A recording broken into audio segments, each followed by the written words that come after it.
Hola hermanos, que el Señor les bendiga. Les damos la bienvenida a este segundo Plan Responde.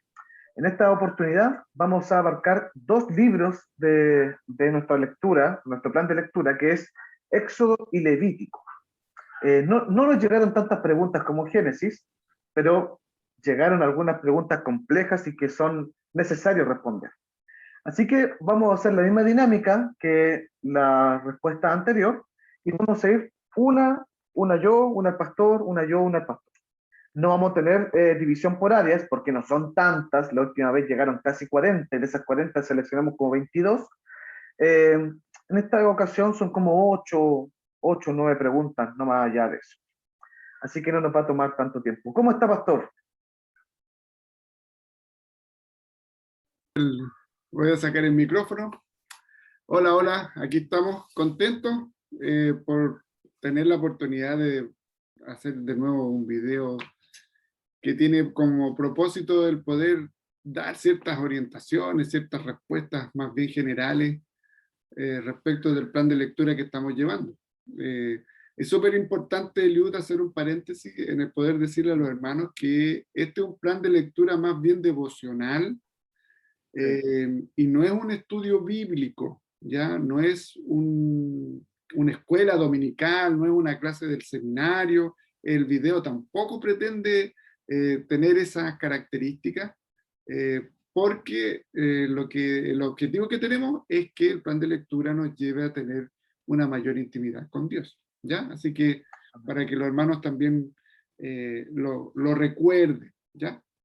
Vamos entonces a Éxodo. Éxodo y Vamos. Levíticos, todo un desafío. Para mí ha sido muy interesante refrescar bastantes cosas, y me pasó algo interesante. A lo mejor a algún hermano y a ti a lo mejor el Dios te puede haber pasado. Cómo uno va asociando con esta idea de la revelación progresiva, cómo uno va asociando al sacrificio de Cristo, por una parte, y cómo nosotros que estábamos terminando Nehemías, ustedes estaban con Efesios, pero ustedes hicieron Nehemías hace algún tiempo, Sí. cómo las fiestas que iban pasando, todas aquellas cosas, cómo se iban mostrando que en algún momento fueron originadas y establecidas por el Señor. Así que fue bien rico en ese sentido. Vamos a la pregunta 1. Ya pues, ya. Vamos. Dale nomás. Respondo yo primero, ¿cierto? ¿Sí? Ya. Voy a leer la pregunta y voy a leer la respuesta. Dice, pregunta 1, Éxodo 6, 14 al 30. Aparece de pronto una genealogía, la que termina con un pequeño resumen de la situación de Moisés y Faraón. ¿Qué pasó allí? Bueno, eh, vamos a dar respuesta a esto. Bueno, la inserción de esta tabla genealógica en esta parte del relato tuvo como propósito el autenticar la descendencia de Aarón y Moisés. Ese es el fin, porque ellos eran los representantes de aquí del pueblo de Israel que iban a hablar con el gobernante principal de Egipto. Entonces, los dos fueron encargados de desempeñar una parte tan importante en los asuntos llevados a cabo en la corte de Egipto y después elevados a puestos tan altos en el gobierno de la nación hebrea, que era de suma importancia que su linaje fuese trazado correctamente. Como Rubén y Simeón eran los hijos mayores de Jacob, se toma nota ligeramente de ellos y luego el historiador pasa a la enumeración de las personas principales de la casa de Leví. Entonces, básicamente es trazar la línea genealógica de Moisés y Aarón, que eran los máximos representantes de Israel para la liberación, y además hacer un pequeño paréntesis de que eran parte de la línea genealógica de los hermanos mayores que tuvo Jacob. Los mayores eran Rubén, Simeón y Leví. Entonces, básicamente era para el lector hebreo que estuviera leyendo esto, supiera de que Moisés no es un aparecido, no es alguien que viene de Moab o viene de alguna otra tierra, sino que es de la tribu de Leví, tanto Moisés como Aarón. Ese es Como básicamente un el... falso, ¿no? Como un falso Claro. líder, un falso representante. Bueno. La pregunta 2. ¿Significa algo especial el pan sin leudar? ¿La levadura tiene algún significado especial? Bueno, como respuesta, el pan sin levadura, en primera instancia, era un recordatorio de la pobreza que vivieron en Egipto. ¿ya? Puesto que en el tiempo de esclavitud les era muy difícil conseguir levadura y eso les traía también este recordatorio. Y por otra parte, la idea de la levadura en la escritura, tanto en el Antiguo como en el Nuevo Testamento, eh, por una parte en el Antiguo Testamento, en Levítico 2, se prohíbe por un efecto y por un componente de corrupción. La levadura es un agente corruptor, por decirlo de alguna forma, la fermentación y todo eso. Entonces se toma esta idea para que también en el Nuevo Testamento se explica la trascendencia de la corrupción que puede entrar a través de las doctrinas, o sea, de las falsas doctrinas, puede hacer que crezca, así como la levadura, ¿cierto? Y nosotros tenemos que evitarla. Entonces, por una parte tiene que ver la levadura con recordar aquellas estrecheces alimentarias, y por otro lado tiene la relación con la corrupción, básicamente de la doctrina. Ahí va. Buenísimo. 3, pregunta 3. Éxodo capítulo 25. 5. ¿Por qué si Dios es toda humildad y sencillez, en Éxodo, en el capítulo 25, se habla tanto de ofrendas de oro, plata, bronce y otras cosas de tanto valor monetario que no reflejan al Dios que conozco hoy? Bueno, Uy, ahí está como... está buena esa pregunta. Está buena. Ya. Primero a la hermana A ver, que, a ver. con mucho amor y con mucho respeto, Dios no ha cambiado. Dios sigue siendo el mismo. No hay un Dios del Antiguo y un Dios del Nuevo Testamento. Es el mismo Dios. Pero también tenemos que ponernos en el contexto. Dice, todos estos elementos tenían como finalidad simbolizar la presencia de Dios en medio del pueblo. ¿Por qué? Porque si uno iba a ver los templos de los dioses paganos, había oro, plata, diamantes. Estas cosas estaban ahí presentes también para simbolizar el poderío de este Dios o la grandeza de este Dios, la presencia de este Dios.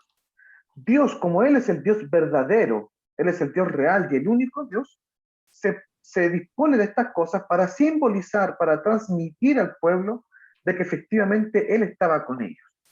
Y además me gustaría hacer un alcance más. Hay un personaje que se menciona en Éxodo que es Bezalel. Bezalel es artífice de toda obra de oro, de bronce y de plata. Y dice la Biblia que él es lleno de la presencia del Espíritu Santo para realizar estas cosas. Entonces Dios tampoco se hace ajeno al arte, a los oficios, a la artesanía. El culto más bien era un culto hermoso. El sacerdote era vestido con cosas preciosas que Dios había dictaminado cómo tenían que ser. El arca estaba construida de tal manera que Dios también había dictaminado cómo debía ser, y todo estará precioso, era bello, porque los hombres paganos, que tenían otros dioses, también trataban de hacer arte, un arte caído, un arte pecaminoso, mientras que Dios está transmitiendo un arte bello, un arte correcto, un arte restaurado. Entonces, el tema del oro, la plata, el incienso, metales preciosos, joyas que se usaban, era más bien la idea de simbolizar y transmitirle al pueblo que viera literalmente con sus ojos que Dios es un Dios grande, más poderoso que los demás dioses, y es el único Dios. Entonces, la finalidad era simbolizar. Bueno, eso podríamos como responder. excelente. Casi siempre tenemos un tema con ese del oro, la plata, y tiene que ver con nuestra cultura un poco también, pues, y a veces puede ver un poco también de ideología, ¿no? Asociamos a un Dios con la tierra, con las minucias, ¿cierto? Y no con lo magnífico y excelso que es. Entonces, como que se nos choca un poquito. Y qué bueno que dijiste que el Dios del Antiguo Testamento es el mismo Dios del Nuevo Testamento. No ha cambiado. Sí. La siguiente pregunta la vas a responder tú porque eres tú el experto. Sí. ¿Ya? No. Bueno, pero sí, me toca responder a mí. Dice Éxodo 4 del 13 al 15. ¿Por qué el saber y dar a conocer el nombre de Dios es relevante para Moisés y no así para Abraham, Isaac y Jacob? Paulina Celis. Primero me gustaría hacer un alcance sobre algo que hablamos en la respuesta anterior, y creo que el pastor fue el que lo mencionó. El tema de la revelación progresiva. Dios se va revelando de forma progresiva. O sea, lo que conocía Adán es completamente no distinto, pero es menor a lo que conocía Abraham. Lo que conocía Abraham es mucho menor a lo que conoce David, porque Dios se va revelando. Claro. Y dentro de eso también está el nombre de Dios. Dios se va revelando a algunos como Dios, simplemente como Elohim, y a otros les menciona que él es Yahvé. Entonces, y en el contexto de Moisés se hace énfasis en que su nombre es Yahvé y que él es yo soy. Entonces, eso por un lado. En un momento histórico, para Dios, no era algo relevante dentro del plan de la salvación mostrar su nombre, pero en otros momentos sí, por la revelación progresiva. Lo otro es que cuando Israel sale de Egipto hacia el desierto, en el desierto se encuentran con una serie de pueblos paganos que están llenos de dioses. Se calcula que habían por lo menos 5.000 o 6.000 tipos de dioses.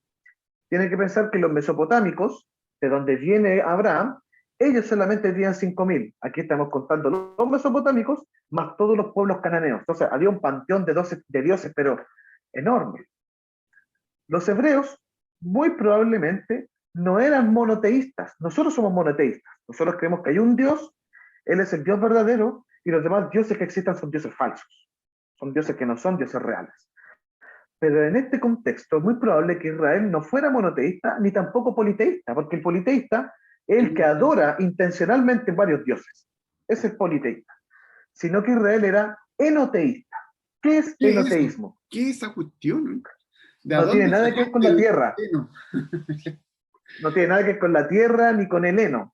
El enoteísmo es más bien saber que hay dioses, hay muchos dioses, saber que esos dioses son reales, pero no adorarlos, que no son dignos de adoración, que hay un Dios más grande que los demás dioses. Entonces, los hebreos probablemente eran enoteístas. Por eso, cuando estábamos conversando con el pastor sobre esto, el pastor me recordó cuando Moisés se tardó mucho tiempo en el monte Sinaí, los hebreos se pusieron nerviosos y dijeron, ¿qué pasa? Que no baja. Y se pusieron a construir un becerro de oro, un dios pagano, algo que probablemente habían visto en estos 8 o 7 meses de viaje hasta el monte Sinaí, que habían visto en el camino probablemente de otro pueblo. Y ¿Por qué? Porque ellos, lo consideraron como un dios dentro como de... un dios, po. Claro. Claro, porque para ellos no era un dios falso, era un dios, tal vez no tan digno de adorar como Jehová, pero era un dios. Entonces hay que hacer la salvedad de que probablemente los hebreos eran enoteístas, creían en todos los dioses, creían que eran reales, pero no que eran dignos de adoración, sino que Jehová era el único digno de adoración. Por eso, hermanos, ojo con esto, los primeros 3 mandamientos parten hablando contra la idolatría. No adorarás dioses falsos, no te harás imagen de dioses falsos, no tomarás el nombre de Dios en vano. Por eso se hace mucho el énfasis en eso. Eso podríamos responder en la pregunta 4 para no extenderme más. Espectacular. Buena, buena. Ya tenemos algo, monoteísmo, politeísmo y enoteísmo. Enoteísmo. Interesante. Éxodo 4, 24 al 26. Según ese párrafo hay una pregunta. ¿Podrían explicarlo? ¿Cuál sería la mejor traducción? Bueno, ese texto dice, y aconteció en el camino que en una posada Jehová le salió al encuentro y quiso matarle.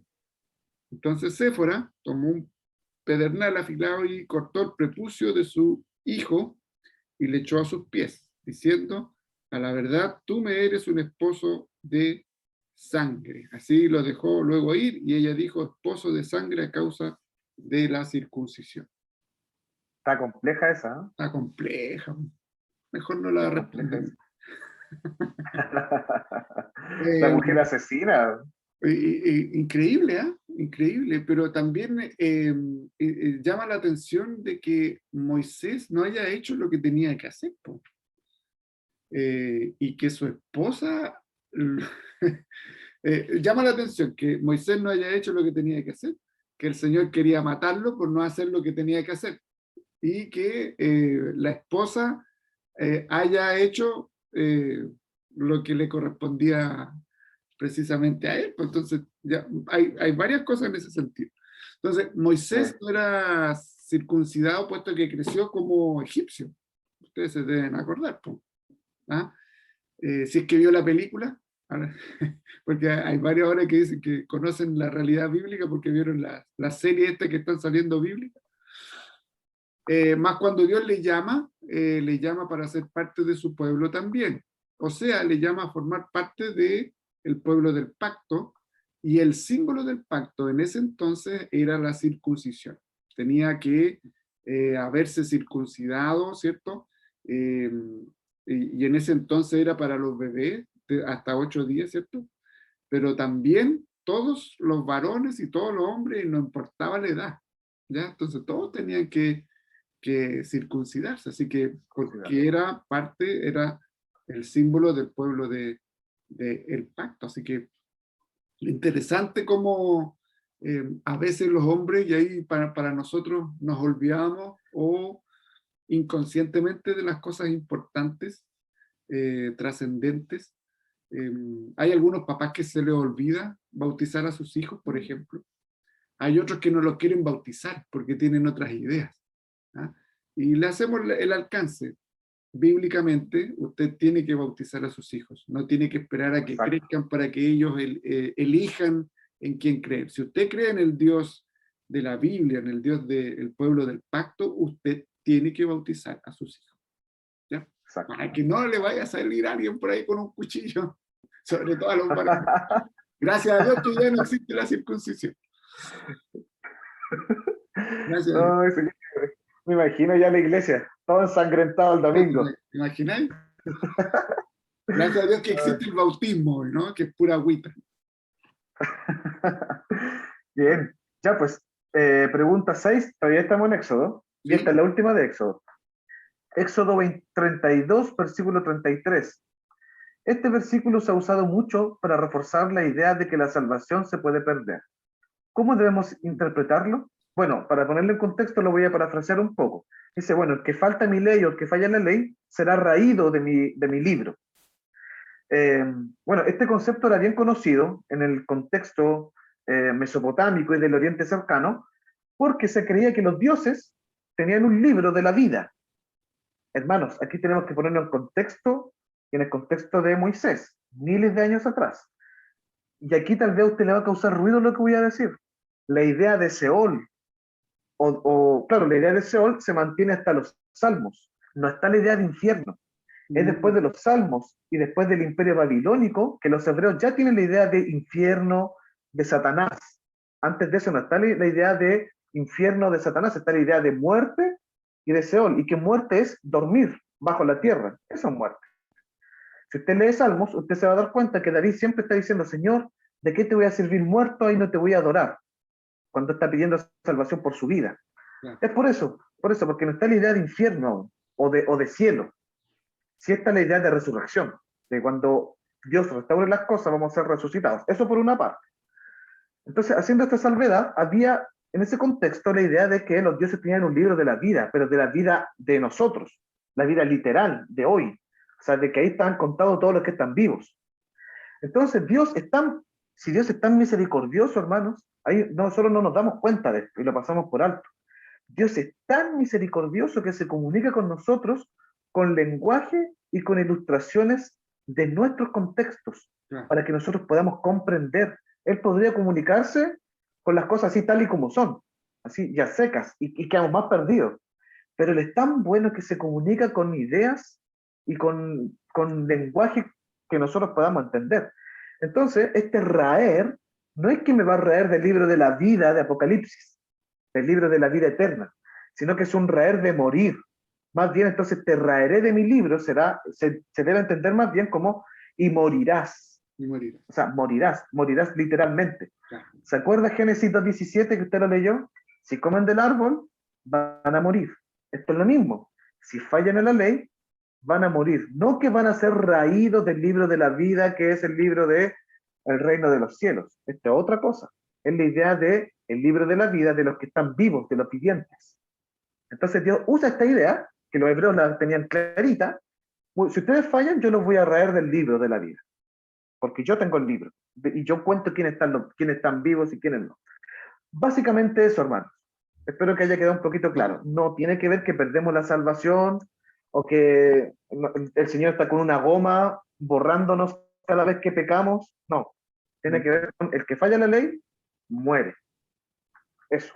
Bien, ¿eh? Es importante aclarar porque a veces tenemos esos conceptos, que de raer solo desde el Nuevo Testamento, desde Apocalipsis, nos quedamos con ello. Entonces, cuando logramos leer en el Antiguo Testamento esto, chuta, puede producir hasta una ansiedad, una inquietud. Bueno, Sí, llegamos a la última, y es la última. una de Levítico, ¿cierto? Eh, y no tenemos más, ¿ya? O sea, nosotros elegimos, y eso también les queremos aclarar, hermano, porque usted a lo mejor puede decir, oye, pues yo mandé y no dijeron nada sobre esta pregunta. La idea es poder elegir algunas preguntas que sean un poquito más difíciles, Difícil. por decirlo cierto, de responder, y no concentrarse en las otras que pueden ser a lo mejor por una mayor lectura, una profundización, una lógica de lo que estoy leyendo que se pueda entender, ¿ya? Entonces, Levítico 16, 8 al 10. ¿Quién era Azazel? ¿Por qué se le envía al desierto un animal? ¿Quién era Azazel? Yo creía que era una mujer, ¿eh? Y dentro de la profundización de esto, no era Napo. ¿Ah? Azazel era el nombre que se le atribuía a un demonio, a una entidad maligna que vivía en los lugares más inhóspitos del desierto. Contexto, tal cual como decía Eliud. Acuérdense en dónde andaban el pueblo de Israel, ¿ya? De dónde salió y para dónde iba y por dónde pasó, ¿ya? Entonces, toma toda la razón y toda la idea del desierto, del demonio del desierto, ¿ya? No es el demonio Tasmania, sino que podríamos decir que es el demonio del desierto, donde Sí. deambulaban los animales más feroces, más terribles. Por tanto, este demonio que supuestamente habitaba en aquel lugar representaba la muerte. Entonces, el animal que enviaban, lo enviaban como para la representación de la muerte. El macho cabrío que se apartaba para Azazel era enviado a morir allí, y así representaba también la muerte del que lo ofrecía. ¿Ya? Acuérdense que vimos varios temas de sacrificios y todo, y entre eso había un animal que había que, por una parte está el holocausto, y por otra parte estaba, ¿cierto?, el animal enviándolo para Azazel, a este demonio que estaba encargado de la muerte. Eso a grandes rasgos, si bien es cierto, fueron poquitas como en comparación con la anterior, pero no deja de darnos la posibilidad de poder profundizar y compartir y poder preparar estas respuestas. Y les volvemos a decir, hermanos, no es un estudio bíblico, no pretendemos estar en eso, porque si no tendríamos que hacer un tremendo estudio. ¿Ah? Oye, Eliud, bueno, ahora ya pasamos Génesis, Éxodo, Levítico, ahora estamos en Números Números. y vamos llegando a Deuteronomio. Nos queda poquito, hermanos, De a para poco. terminar el Pentateuco. Y nosotros sabemos, de acuerdo a lo que ustedes han ido mostrando y escribiendo cuando se abre el chat, de que hay hermanos que están súper contentos, que están súper Sí, alegres y que están conociendo cosas que en algún momento no las habrían conocido, ¿cierto? Pero hay algo importante, Eliud, que hemos conversado con el equipo sobre los hermanos que puedan decaerse, sobre los hermanos que puedan querer abandonar. Ya hay hermanos que no han podido seguir, que nos han dado sus razones y son atendibles, pero quisiéramos ahí, Eliud, que nos entregaras algunas palabras de aliento, de desafío también, para que podamos sí, continuar. sí, miren, el otro día estaba con unos hermanos, bueno, ya todos deben saber, hay unos hermanos muy amados de nosotros que se van a casar, y estábamos en esta charla prematrimonial. Y ahí les comentaba de que cuando recién la Iglesia Presbiteriana de Chile llegó a Chile, valga la redundancia, el pastor José Manuel Ibáñez Guzmán examinaba a sus varones y les preguntaba si habían hecho culto familiar o estaban haciendo algún catecismo. Esto era todos los días. Mm. Todos los días en la mañana el catecismo y en la noche culto familiar, todos los días. Y el que no cumplía con esto era disciplinado. Entonces uno esto lo ve como extremo. ¡Ay, pero es Como que eso tanto. ya como dicen, mucho, que en esos tiempos tenían más tiempo. La hora sigue siendo 24 horas. Sí, La Tierra sigue girando alrededor del Sol, igual. Eh, Ahora el tema es que estamos llenos de actividades y nosotros nos llenamos de actividades porque apartamos tiempo. Hermano, si usted le pone la lectura a su teléfono, de cuánto usted lee el teléfono, son 5 horas diarias. Casi todos los estudios sí. apuntan de que en promedio una persona usa el celular por 5 horas. Tiempo siempre hay. Y para el plan de lectura usted no necesita más de 20 o 30 minutos. Que ni siquiera es un capítulo de Vikingos, ni un capítulo del Doctor House, ni de The Good Doctor. Media hora usted tiene para leer esto. Así que yo le animo a no tener excusas tontas para conocer a su Dios, porque de esta forma nosotros vamos conociendo al Señor, si no hay otra forma, no hay otra. El Señor se ha revelado por su palabra, no por sueños, no por cosas mágicas, sino que por medio de su palabra. Y Dios quiere que usted le conozca. No hay otra forma, no hay atajos, no hay atajos. Hay que planificarse, hay que organizarse y comenzar con el plan. Si usted, mire, seamos honestos, probablemente usted ya abandonó una semana.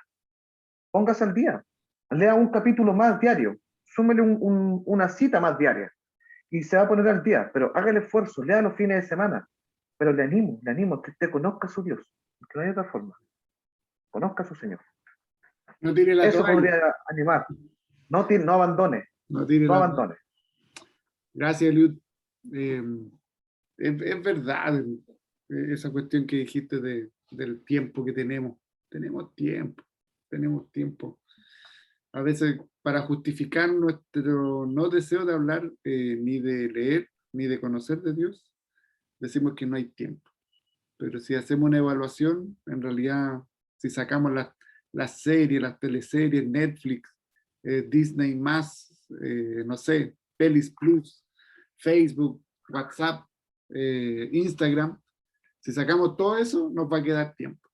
¿Ah? Y si puede que saque uno nomás, uno y le va a quedar harto tiempo. Así que, y si por ese motivo, como bien decía Eliud, no puede, póngase al día.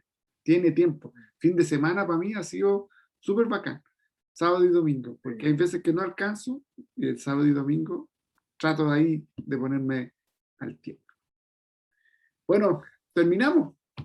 Gracias, Eliud, por este tiempo que nos permites tener. Te Gracias, invito pastor. a Gracias. que vamos a orar, ¿te parece? Que oremos para terminar. Oremos. Querido Dios, gracias por este tiempo que tú nos regalaste. Gracias porque nos permite tener la posibilidad de leer tu palabra, de conocerte un poco más.